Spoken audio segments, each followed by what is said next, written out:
Susipažinkite.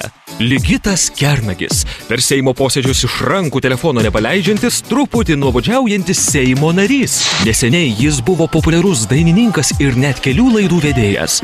O dabar žmogus subrendo, ta prasme subrendo politikai. Bet ne asmeniniam gyvenimui, nes Ligitą pažįstančios moterys tebevadina jį tiesiog mergišimi. Štai, atpažįstate? Dainininkė išdykėlė. Taip, ta pati, kuriai neseniai pasipiršo jos draugas Eugenijus Ostapenko. Ji iki šiol dėkinga buvusiam mylimajam Ligitui už tai, kad padėjo įsitvirtinti scenoje, nors ir suprato, kad jis sukalioja į kairę.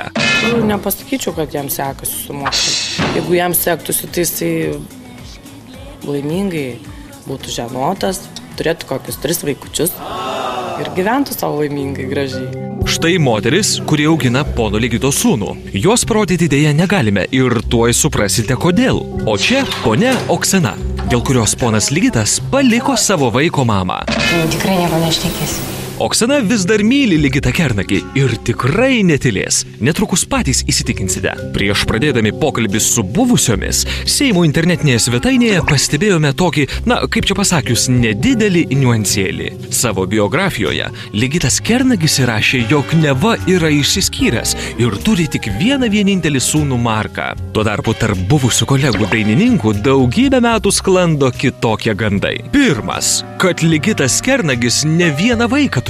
Antras, kad apie jokias jo vestuves niekam negirdėti neteko. Patikrinti faktų trūkome į Seimo nario miestą Jonavą. Tiksliau, į daugiabutį, kur Seimo narys gyveno ne 1 metus. Kur jau kur, o daugiabutyje visada juk atsiras kokia kaimynė, kaiminėlis, ar šiaip liudininkas, kuris apie visus ir viską žino. Nieko nepadarysi, juk kaiminystės statusas įpareigoja. Koks kaimynas buvo? Normalus. O ką reiškia normalus? Normalus vyras, muzikantas. Pirmiausia, jis ne vieną žmoną turi ir ne su viena negyvena, o čia jau žmogaus charakteris yra. Ir tik tiek. Viskas vienu žodžiu, jisai man ne. O ką reiškia ne vieno žmonų, tai kiek tų žmonų turi? Viena dar čia gyvena, viena išvarė, kiek žinau, kiek Kaune jis turi, aš nežinau, vienu žodžiu jis man ne. Kaimynas auksinis buvo. O, Jėzus mane, aš kur sutinku, ką apie ką, šnek ir aš sakau, jau tokių kaimynų, tai jau gaila buvo, kaip išėjo. Ir žmona faina dabar yra. O dabar kokia žmona? Čia jau buvusi šita, kuris gyvena. Va taip, netikėtai iš geranoriškai nusiteikusių kaimynų, kaip triušis iš burtininko skrybėlės, išniro faktas, kad tame pačiame name, iš kur ponas Ligitas seniai jau išsikraustė, gyvena jo žmona. Ar tikrai žmona? Kai ponia Nineta mums pravėrė duris, išsiaiškinome. Tai ta pati moteris, kuri ponui Ligitui pagimdė sūnų, kuris ir minimas oficialioje Seimūno biografijos versijoje. Tik viena detalė, ji ne žmona.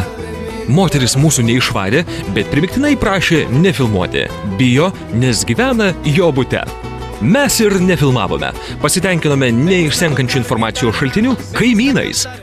Aš bent mačiau, kad jisai gyveno su viena, paskiau ana išėjo, atsirado kitą, tą paliko, atvažiuoja vieną kartą per savaitę ir tai neįeina į laiptinę, o tik pip ir sūnų pakviečia, pavežioja. Vienu žodžiu. Kita, galbūt to paties kaimyno paminėta ponia, bet irgi tikrai ne žmona, Oksana. Ji dirba Ligito Kernagio mamai priklausančiame grožio salone. Oksana iš pradžių nenorėjo bendrauti, bet paskui prisipažino, kad su Ligitu išsiskyrė visai neseniai. Tik kada netikslino. Jisai buvo vedęs, jūs nieko apie tai nežinot? Aš žinau, kad jis nebuvo vedęs. Tikrai nieko nežinau ir stengiuosi nedomėtis. Dėl to, kad, vis tiek, kam? Kuo daugiau žinai, to daugiau skaudu. Man dabar nėra skaudu, labai puikus žmogus. Pasakykit, kad puikus žmogus. Labai puikus. Va, aš visada sakiau, slavų kilmės moteris pačios geriausios. Tik pažiūrėk, ją paliko, gal į kitą iškeitė, o ji vis tiek sako, puikus žmogus, galiu kalbėti tik gerai. Aha, ir dar prie viso to, kai sako, bendrauja draugiškai ir gražiai. Aš tik galiu tiesiai į kamerą pasakyti, kad aš jį myliu ir nežinau dar kiek mylėsiu. Ohoho, kaip pasisekė Ligitui, bet tai dar ne viskas. Nuvykę prie Ligito Kernagio namo gražioje Jonavos vietoje, bandėme pakalbinti ir dar vieną moterį. Vartai atidaryti, langai šviečia, skambinome į duris, tačiau jų niekas taip ir neatvėrė. Teks gilintis į pirminį šaltinį, tai yra kalbėti su pačiu Ligitu Kernagiu.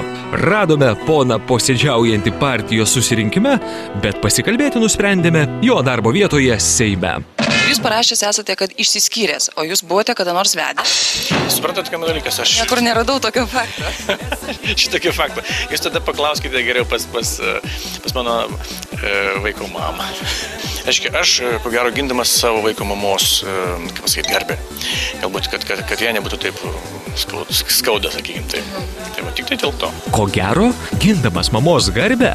Tai čia mamai didelė garbė, kad yra vienai po parašyta visai kitai. O prieš rinkimus įrašytas nekaltas žodelis išsiskyręs. Nereiškia, kad bandėte apgauti rinkėjus ir atrodyti geresnis. Juk tai, kad sūnus gimė nesantuokoje, rinkėjams būtų mažiau patikę. Ar ne, ponas Ligitai? Tai jūs turite vieną sūnų, Marką? Ar daugiau vaikų? Šiaip savo asmeninį gyvenimą aš nenorėčiau. Asmeninis gyvenimas juk šventas reikalas, bet užmiršo ponas Ligitas, kad dabar jis viešas asmuo Seimo narys, galima sakyti vienas iš tautos išrinktųjų. Kas gali paneigti, kad vieną kartą nuslėpęs nepatogią tiesą, nepasielgsite taip dar kartą, pavyzdžiui, tame pačiame Seime, a? Ar aš galiu jūs pasveikinti su tuo, kad jūs neseniai susilaukėte dukrelės?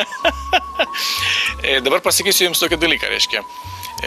Mūsų frakcijos nuomonė, o aš gaila nepaklausiu, iš kokios jūs laidos esate, mūsų frakcijos nuomonė iš vis su tokio panašaus pobūdžio laidomis nebebendrauti. Kokio dar pobūdžio? Čia kažkoks netoks pobūdis atsiranda, kai nepatogus klausimų uždavinėjami. Bendrauti ir nebendrauti, reikėjo galvoti prieš einant į rinkimus.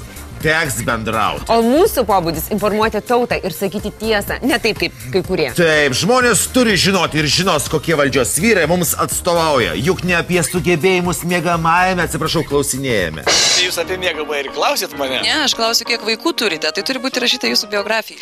Tikrai? Seimo nario. Palaukite, tuo metu, kai aš biografiją rašiau, buvo vienas. O dabar? Jūs norite mane pasveikinti, kur gėlės tada? Na, pagaliau, ne karto nevedęs, bet išsiskirti sugebėjęs Seimo narys išsidavė, kad yra dar vienas nesantuokinis vaikas. Regis laiminga mamytė vardu Neringa gyvena kažkur Kaune. Ar klystame? Beje, tarp dainininkų seniai sklando šnabždesiai, kad yra ir dar viena dukrytė, jau 14 metų. Netrukus 15 metų scenoje švesinti išdykėlė, savo dainininkės karjerą pradėjusi daktarų gaujos pamėgtame bare, labai artimai pažinojo Ligitą ir iki šiol jaučiasi jam dėkinga už daugybę dainų. Paskui atėjo Henytė, žodžiu, ir pasakė, kad gedulingų dainų mums čia nereikia, čia ateina mes linksmintis ir prašau, žodžiu, pakeisti aprangą ir dainas dainuoti linksmas. Tai o, tada man Ligitas nusprendė greit pagelbėti ir iš karto davė savo keletą dainų, kurios labai žinomas buvo.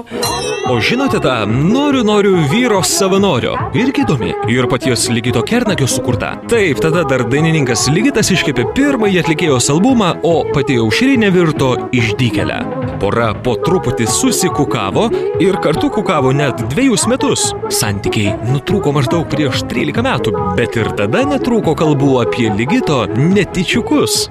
Netgi kai mes draugavom, žinau, kad buvo kalbų, kad ten Jonavoj laukėsi lygtai nuo jo kažkokia mergina, ar ten prieš mane buvo kažkokia mergina ir ten tipo nešė, bet net nežinau, ar tai buvo tiesa, ar čia tiesiog gal norėjo, kad išskirti mus, tikrai nežinau tų visų aplinkybių.